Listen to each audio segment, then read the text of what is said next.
Welcome to the deep dive. Today we're getting into a really deep and demanding stack of sources. It's a big one. It is. We are taking on a profound African-centered critique of European cultural thought, its aesthetics, and importantly, its self-image. And this isn't just a history lesson, it's really a structural analysis. The whole mission here is to unpack the very architecture of how European culture sees itself. Its aesthetics, its self-image, this idea of universality. Exactly. And the core argument in these critiques is that all of those structures are fundamentally defined against something else. In opposition to it. In a dialectical opposition to what the source materials call the image of others. And if you want to understand European behavior, both inside its own society and, externally, you have to understand that opposition. It's key. And to guide us through this, because it is incredibly complex material, the critique gives us three core concepts. Three lenses, really. Yeah, lenses. Think of them like that. They're not just dry academic terms. The first, and it's the most foundational one, is asili. The asili, it's the germinating principle. The ideological seed. That's the perfect way to put it. It's the seed from which all the other parts of the culture grow.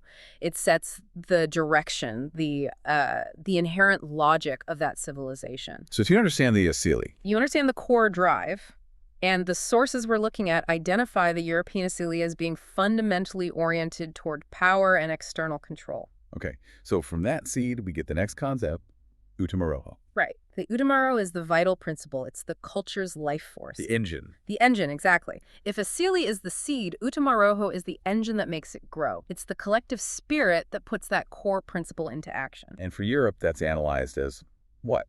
A drive for expansion? Ceaseless collective behavior. It's all centered on universal expansion, aggression, and this deep desire for mastery over the environment and over other people. And that leads us to the third and final framework, Utamawazo. Which is the culturally structured thought. This is the cognitive part. It's how the asili manifests as a worldview. The logic system. The logic system, the set of assumptions, the definitions, the rules that a culture develops to make sense of what it's doing and to justify it. So if the asili is control. And the Utamawazo is the system of rational thought, the science, the logic that's used to actually enact that control. Precisely. Okay, let's unpack this a little.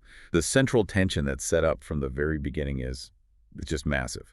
European culture is analyzed here as being fundamentally power-seeking, aggressive, individualistic. Deeply materialistic. Right.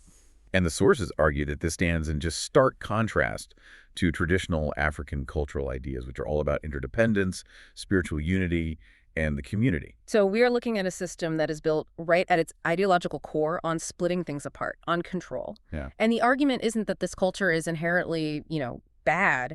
It's that it's structurally unbalanced. How so? It has optimized itself for one single function power. And it's done that at the expense of other things, like spiritual harmony or that sense of communal connection. So this framework forces you to look past just, surface level events. And examine the mechanism of power itself. How is it created? How is it sustained? And how is it justified through this very particular cultural structure? So let's start where the sources do, with aesthetics. How this fundamental difference in the asili, in that core seed, expresses itself in art, in the very way a culture sees and represents reality. And the source material gives us this brilliant contrast right away, comparing European thought with Buddhist symbolism. The old pond. The famous haiku, yeah. The old pond, a frog leaps in, sound of water. Okay. In that tradition, the object, the pond, the frog, the sound, that is the complete reality in itself. There's no separation. It's not a symbol for something else. No, it just is. It's perceived directly. It exists by its own right. It doesn't point to anything beyond itself. Everything is symbolic simply by being what it is. Yeah, which is so radically different from the European tradition. From the very beginning, that tradition has been based on the mathematization and rationalization of art. Exactly. Instead of just appreciating music as this cosmic manifestation of sound or some kind of immediate spiritual feeling. They treat it like an object. An object to be studied, to be dissected, controlled. They weren't looking for spiritual unity in the sound. They were looking for universal laws. Rules of harmony, proportion. Balance, things that could be written down, transcribed, and then reproduced perfectly. And that's the cognitive split. That's the Utamawazo at work. The abstract rule becomes more real, more important than the actual concrete sensory experience of hearing the music. And we can trace this impulse way, way back. All the way back to the Greeks. Specifically Plato. He's the one who links music directly to this detached idea of mathematics. Right, arguing that both of them were essential for developing, quote, proper mental habits. It wasn't about feeling, it was about order. Control over the senses, developing intellectual discipline. And that impulse for control, it only got more intense over time. With the church, The church then takes it and rationalizes music even further, mostly to control its content, right? To make sure it fits with theology. so they formalize it with written notation. And this tendency, this drive toward planning, prediction, technical control, it inevitably means you lose something. What do you lose? The art of improvisation, spontaneity, that kind of elemental genius that is just so vital for a culture's expression to feel alive. Which brings us right to how the sources assess the European symphony. It's not seen as this act of spontaneous communal creation. No, it's described as a technical and organizational masterpiece. The epitome of specialization. Exactly. It emphasizes the structure, the technical mastery, way over any kind of raw creative vitality. It becomes this highly refined machine. And the critique is that this pursuit of technical perfection just feeds on itself. It's self-perpetuating. As the instruments become more mechanical, more synthetic, more electronic, the musicians just become better and better technicians. We can play things with staggering precision.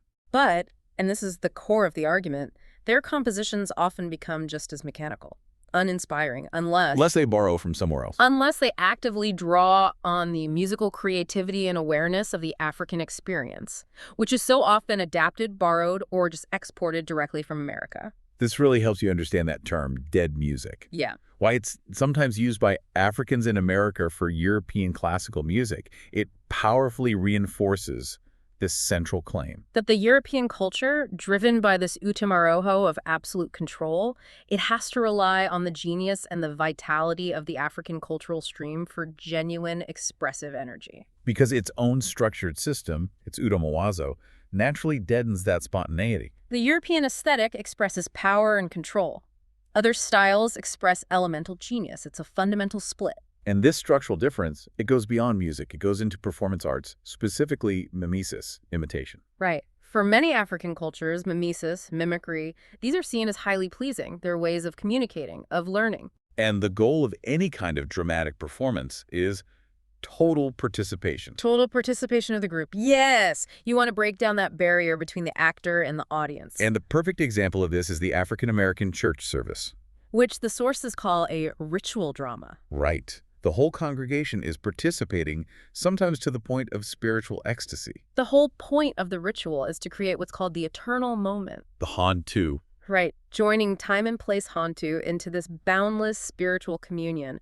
The reality that gets created in that moment is shared, and it's seen as both ultimate and deeply meaningful. Now you contrast that with the typical European theatrical aesthetic. The audience is passive. They're sitting in the dark watching an imitation of life being staged for them by specialists. And you have to remember Plato's historical view of mimesis. He rejected it completely. He saw it as a human weakness, an unreliable copy of a copy, and argued it should just be expelled from the ideal state. So the European emphasis, which grows out of that power, asili, is on the maintenance of reality.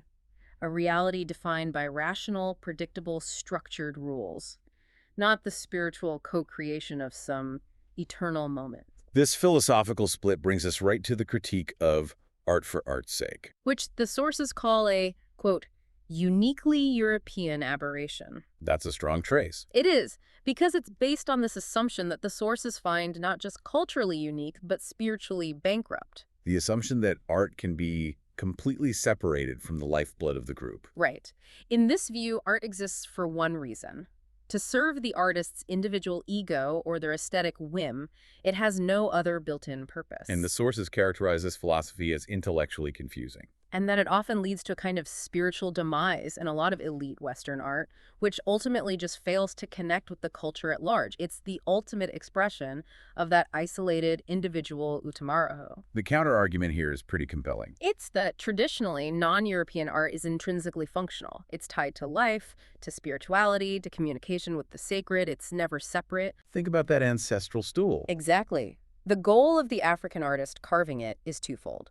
First, yeah, it has to look good, it has to be aesthetically pleasing, and show the artist's skill. But it also has to work. It has to be functionally effective. It's a communication device with the ancestors. It's a seat of spiritual authority. So this functional approach where beauty is tied up with sacred purpose or just plain necessity. Is presented as a far more existentially real and spiritual understanding of beauty than a concept that's totally divorced from life and community. So when Europeans invent this abstract category called art, purely separate from function, and then treat it like a universal discovery. The critique sees that as a symptom of a lack of creativity and vitality at the culture's very core. So if the aesthetics are all about rationalization, abstraction, and control, we have to ask, how does that philosophical groundwork get translated into the European self-image? And it all starts, once again, with Plato, with his search for absolute beauty. Right, he had this vision of beauty as a perfect ideal form. Uncreated, imperishable, pure, unalloyed. And totally free of any earthly material contamination. And this connects directly to the idea that beauty has to be something you can measure, a physical reality. So mathematical and geometrical proportions, like the golden section. They become the absolute standard, the standard of perfection and truth in the physical world. The significance here, and it's a huge one, is the reversal of the cosmic order. What do you mean by that? Instead of spirit creating symmetry out in the natural world, the European approach uses symmetry and proportion mathematics to impose a standard of beauty onto nature. So the rule comes first. The rule comes first. The guiding maxim for Western art becomes number is knowledge itself. This puts proportion at the very core, elevating these abstract, measurable rules above the fluid, spontaneous reality of the world. And this focus on abstract, measurable perfection, it perfectly reflects that power-seeking Udamaroho. It does, and it manifests in three core European self-images that are just essential for perpetuating its global dominance. The first one is the rational man. This is the man defined by his supreme ability to control his passions. Right. He makes decisions based purely on abstract reason. And the sources argue that this control is what provides the power to manipulate and ultimately to control the irrational. And the irrational becomes, by definition, the cultural other. Exactly. And science, in this framework, becomes the institution of this rational decision-making. It leads to the belief that you can achieve total control over your destiny. You can plan, predict, and engineer the future with a kind of divine certainty. The power of the Utamawazo is the power of organized logic. Okay, so that's the first self-image. What's the second? The world conqueror and universal man. And you can trace this image deep into the history of the Utamaroho, all the way back to the Roman Empire. Right. You look at that speech by Aristides in the 2nd century where he's praising Rome's dominion. The pride wasn't just in winning, it was in the sheer scale of the domination. A tiny fraction of the world's population ruling the rest. And viewing their possession as extending across what the sun can pass over. This self-image, which gets inherited by later European powers, sees its own boundaries as ultra-universal. It justifies universal domination. And the perceived inherent right to spread European order and enlightenment all across the globe, it's an ego that just refuses to be confined to one continent or one culture. Which brings us to the third essential image, the world savior. Which is consistent with the conqueror, but it gives it the moral justification. The why. The why. The European mandate, which is rooted in this theistic providential religion, is to save the world. The belief is that God is actively working in history to perfect the world. And Westerners are the agents of that providence. Naturally. This image inherently implies European superiority and a kind of moral necessity. And the source points out its paradoxical and often violent expression. Through Joel Koval's analysis, yeah. The goal is this paradoxical act to destroy the city in order to save it, meaning that Western saving often involves appropriation, systematic destruction of indigenous systems, possession, and then re-engineering everything under a European model. And all of these self-images, whether it's rational man, conqueror, or savior, they all rely so heavily on a crucial part of the Utamawazo. The dialectic of color. Where whiteness is just inextricably linked to value and symbolism. This link between light or white and inherent value is ancient. It starts with Plato's cave allegory, the dark cave of ignorance versus the light of knowledge. And then it's just dramatically intensified by Christian symbolism. Right.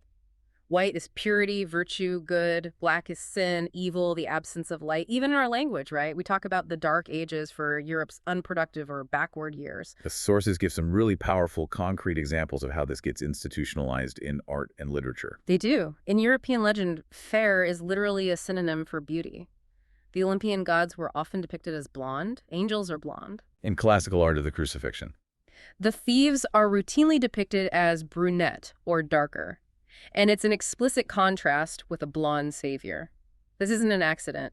It's the calculated creation of an aesthetic hierarchy. And this symbolism was then used for political ends. It was operationalized. When Daniel Defoe wrote Robinson Crusoe in 1719, he intentionally used this deeply embedded symbolism, white light versus black dark. He creates Crusoe as the virtuous, intelligent white master and Friday as the grateful, docile, non-white servant. And in doing so, Defoe established a clear cultural criterion for the inferiority of black people versus the superiority of white people, and the timing is so important here. This was published right when colonization and the slave trade were booming. And they required a robust cultural justification. This provided it. So the European self-image, because it's positive and based on rational control and virtue, it has to create and maintain a negative. A dialectical image of others. Absolutely. The ideological structure requires an antithesis. A negative image. And this negative image is constructed to embody everything that Europeans reject in themselves.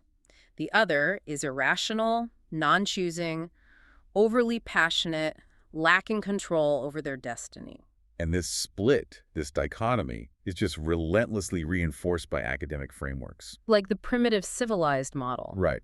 We see this in the anthropological evolutionism of someone like Edward Tyler, who basically argued that non-Europeans, the savage tribes, as he called them, represented the early childhood of European civilization. which immediately justifies a paternalistic relationship. A child-to-adult relationship where intervention, control, and instruction are seen as necessary for the child's development. And this negative image is constantly being reinforced, especially from white nationalist perspectives. You have thinkers like Gobineau or Lothrop Stoddard who see Africans as the direct opposite of the European, lowest on the human scale, contributing virtually nothing to civilization.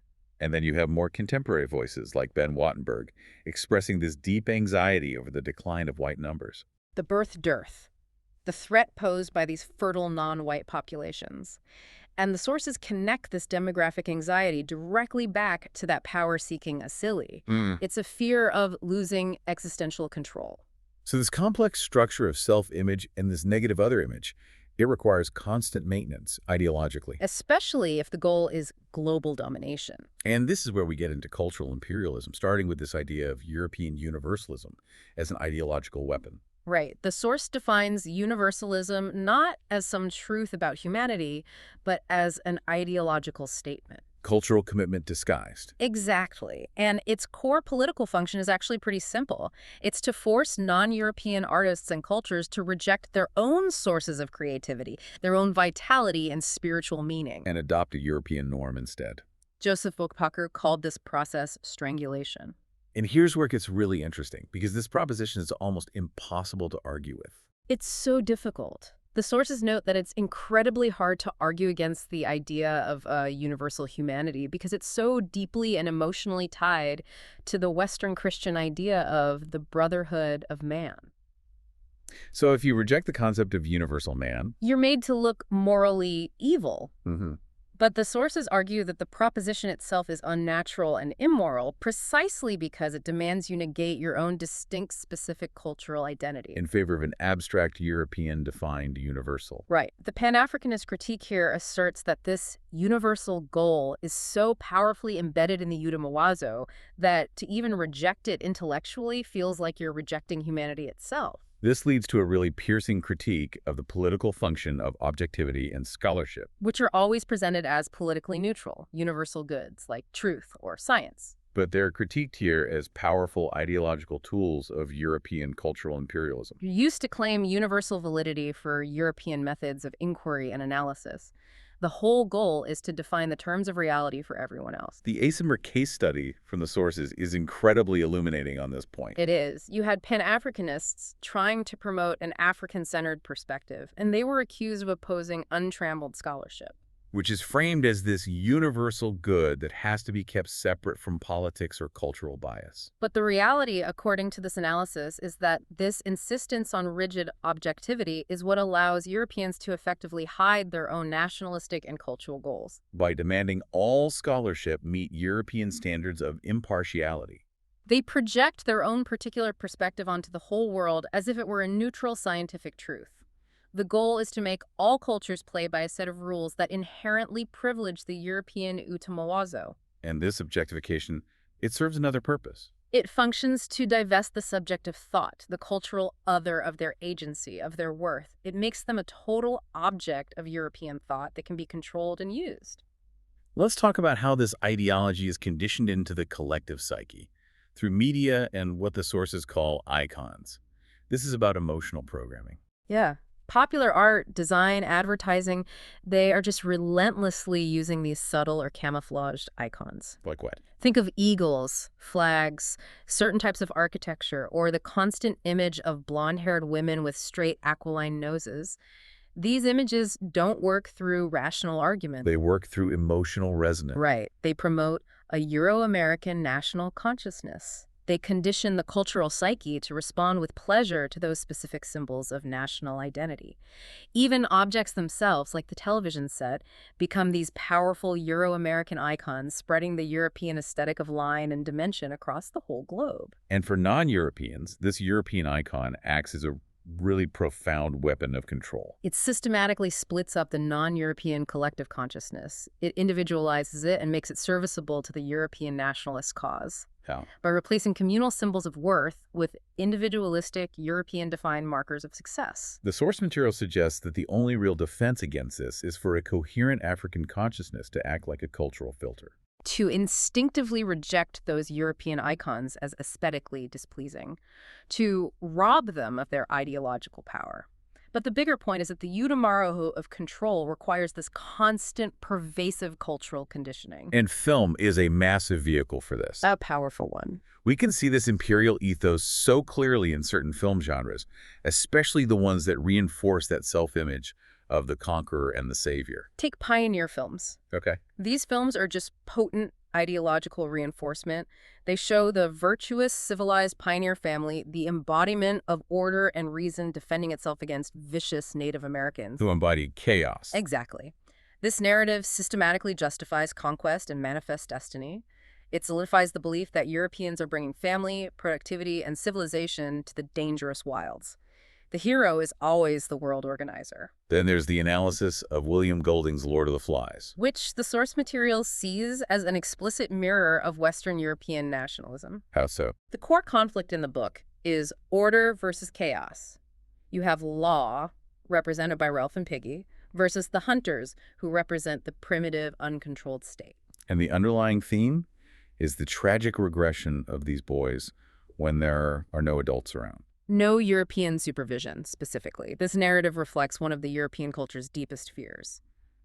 The loss of civilization, the regression to the non-European state, disordered, uncontrolled, immoral. It's the fear that the asili of control, if it's left unsupervised, will just fail. And result in total internal collapse. Finally, you have films like The Naked Jungle with Charlton Heston, which just epitomize that white god-conqueror myth. Heston's character, his whole job is to bring rational order to the savages.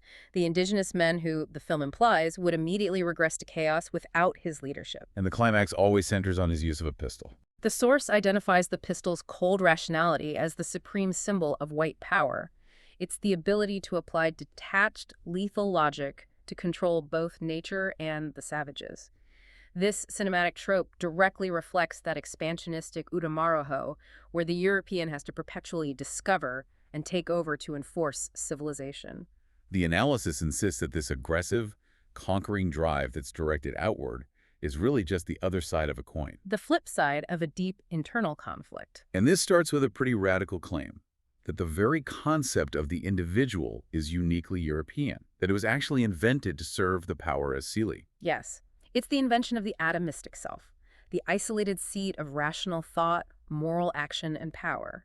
And this structure required a fundamental splitting of self from other. The separation of subject from object. Right, and the sources point out that the European view completely inverts the African communal concept. Okay, what's the African concept? It's essentially, we are because I am, and since I am, therefore we are. The community defines the person. Whereas the European structure is. I am, therefore it is. The individual exists first, and the entire world is then defined relative to the power of that atomized self. So in African thought, the self, the person, is defined by their interdependence with the community. Inextricable interdependence. To be outside of that community context is to be spiritually dead. But the European concept, the sources argue, fosters aggression and competition. Mutual distrust, hypocrisy, deceit. And these emotional and behavioral patterns are not seen as accidental flaws. They're seen as necessary. Necessary characteristics for a capitalist, individualistic system to succeed. A system that's driven by that Udamaraho of control and acquisition. And the social cost of this is severe. It leads to what the sources call the symptom of pathological loneliness in Euro-American society. Because when the individual is defined as a separate, competitive atom, they're always in danger of just dissolving into a function or a status. You're defined by your job title, how much money you have, what you buy. Not by your relationship to a cohesive whole. In modern collectives like corporations or political parties, they become these functional, estranging structures.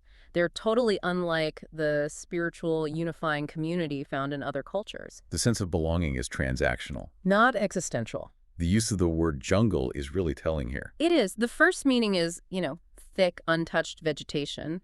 But the second meaning, the metaphor, Refers to a grouping of detached individuals in the Euro-American city, a place of fear and moral decay. The sources argue that the real terrifying jungle is the concrete city, a reality created by the ideology of individualism that pits person against person in this endless economic and social competition. And this internal ethos is just profoundly reinforced by materialism. Right, the Protestant ethic, which prioritized self-sufficiency, self-determination, and worldly success. And this ethic sanctioned capitalist behavior. It put material accumulation and competition way above spiritual well-being. The formal religion in this analysis always ends up serving the politico-economic interests that are dictated by this non-spiritual materialist base. To show the extreme result of this materialism and objectification, the sources used the Baby M surrogate mothering case. A profound ethical case study. This was a huge legal battle over a child conceived through artificial insemination. The surrogate mother decided she wanted to keep the baby, which violated her contract with the biological father and his wife. And the critical analysis here doesn't just focus on the legal fight, it focuses on the cultural logic that even allowed the situation to happen in the first place. The natural mother's body, her womb, it was treated as a mechanical, disposable incubator. And the baby was viewed as a purchasable commodity, the object of a business deal. A profoundly spiritual, biological event birth was completely desacralized. It was reduced to a material contract. And this action, viewing the body and the baby just as material objects subject to ownership and contract, is deemed completely inconceivable from a spiritualistic worldview, a worldview that insists the human body and the act of creation are joined to the human spirit and the community. The utamoazo of objectification here reaches its pathological extreme. And finally, we see the culture's own self-reflection on this cold rationalism in the trope of the mad scientist. This is the culture questioning its own structural integrity. The mad scientist, always a man, in films like Frankenstein or Dr. Jekyll, is the culture's self-image of what is negative or undesirable. He is the ultimate atomized individual. He's committed only to his experiments. He's disconnected from love, family, friends. And he's seeking absolute control over nature. He is the fanatic who perfectly embodies the Udamaraho of control. But in his pursuit of pure, detached rationalism, he loses his humanity. He becomes the monster he was trying to control. So this character is a product of culturally induced madness. And it reflects the European fear that cold rationalism, when it's not checked by spiritual or communal ethics, inevitably leads to a loss of control that endangers the whole world.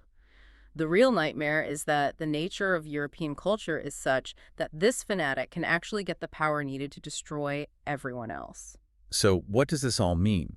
The culture simultaneously prizes rationalism as its highest value, and it fears the monstrous consequences that come when that rationalism becomes detached and absolute. So if the asili dictates this power-seeking, then European behavior toward others is just the patterned external manifestation of the Udamaro. And this behavior is based on defining others as essentially non-human. Which allows Europeans to act with impunity without inhibitive emotional reaction. This logic of imperialism is shown through some horrific historical examples that were carried out under the exact rhetoric of a mission of mercy. Right. We have concrete details from the Congo Free State under Leopold II. He claimed to be acting for the welfare of the indigenous population. Under the guise of the International African Association, yeah. But he effectively convinced the 1885 Berlin Conference to grant him personal possession of Central African lands. giving away what wasn't theirs to give. And this system immediately put into place systematic brutality and mass murder for profit, mostly through the forced extraction of rubber. The scale of the depopulation was just staggering. Villages were systematically emptied. The rubber traffic was, in the words of observers at the time, steeped in blood. Victims' hands were frequently mutilated by overseers just to prove they'd used their ammunition. A horrifying bureaucratic system applied to mass murder. Yeah. And the source quotes W.E.B. Du Bois, who argued that there was no Nazi atrocity, which the Christian civilization of Europe had not long been practicing against colored folk in all parts of the world. Which underscores the central argument. That this violence against cultural others is carried out not with shame, but with this calculated cold remoteness, precisely because the Utamawazo has rendered the victims into non-human objects. And we see this same calculated, legalized violence in the detailed statistics of South African apartheid. It was a machine of systemic control. Africans made up 72% of the population, but they were legally pushed onto just 13% of the land. The Bantustans. Right, with a vast majority, 87%, reserved for the 16% European population. And the economic disparity just locked this control in place. Europeans earned almost 60% of the nation's wages, compared to less than 30% for the African majority. And look at the education spending gap. Over $1,300 per European student. Versus $178 per African student. This system made sure Africans couldn't vote, couldn't buy or sell land, couldn't move freely. It illustrates the meticulous, calculated implementation of that conquering Utamaraho through law. The sources bring this logic right up into modern conflicts, analyzing the U.S. involvement with the Nicaraguan Contras in the 1980s. This low-intensity warfare, which specifically targets civilian infrastructure, non-military populations, to cause extreme suffering, is seen as an expression of that same conquering Utamaraho. The sources argue it was a necessary move to restore the American world savior image after the defeat in Vietnam. And the intent was, once again, that paradoxical goal. Destroy the city in order to save it, justifying this unbelievable tolerance and ability for systematic inhuman brutality against the cultural other. And the sources describe the cold remoteness with which this destruction is planned and carried out. All while trying to convince the world they're acting to free the very people they're torturing. The rhetoric of European ideology is constantly designed to articulate the moral opposite of the actual outcome. This leads to the conclusion that just having military superiority isn't enough. No, cultural violence is necessary to impose an empire. The Romans imposed their laws and their language. They civilized as they conquered. And Christianity served as a devastating tool to destroy the coherence of non-European ideologies. Carter G. Woodson articulated this perfectly. He said, "If you control a man's thinking, you do not have to worry about his actions." The ultimate goal is to make the conquered feel so inferior that they actively seek that inferior status for themselves. The cultural other is put under the microscope, made an object of study, the uncivilized anthropos, and dehumanized, seen as barely distinguishable from other non-human animals. So to understand the deepest roots of this supremacy and the asili that drives it, we should briefly touch on the psychocultural theories that try to explain it. From a non-European viewpoint, yes. The first perspective is from Frances Cress Welsing, her color confrontation theory. It argues that the European drive for superiority is actually pathological. That it's rooted in a fundamental sense of inadequacy. Inadequacy from what? Welsing posits that it stems from their minority status relative to the global population and what she calls their genetic inadequacy, the lack of melanin, the inability to produce color. In this view, white is a genetic mutation. An adaptation to the North, which makes them the global minority. Their massive technological culture and drive for power are seen as overcompensations, attempts to project themselves as the world's majority and control the resources needed for survival. So the hostility is greatest toward Africans, Who possess the greatest color potential and represent the existential antithesis to the European condition. The second and equally provocative perspective comes from Richard King. Who links melanin directly to higher states of consciousness. How does that work? King connects melanin, which is produced by the pineal gland, what ancient Africans called the eye of Heru, to higher states of spiritual consciousness and access to deep ancestral memory. And he argues that the European loss of melanin, which was a necessary adaptation to the northern environment, led to a spiritual deficit, a profound loss of access to this metaphysical realm, which resulted in existential fear and the over-reliance on cold rationalism. so blackness became symbolically associated with evil. and the feared unknown metaphysical realm. In King's view, the Blackness European sphere is the very spiritual unifying reality to which they have little or no access, which explains why they work so hard to assert that everything of value began with them, a total reversal of reality. So we spent this deep dive really exploring the culture's blueprint.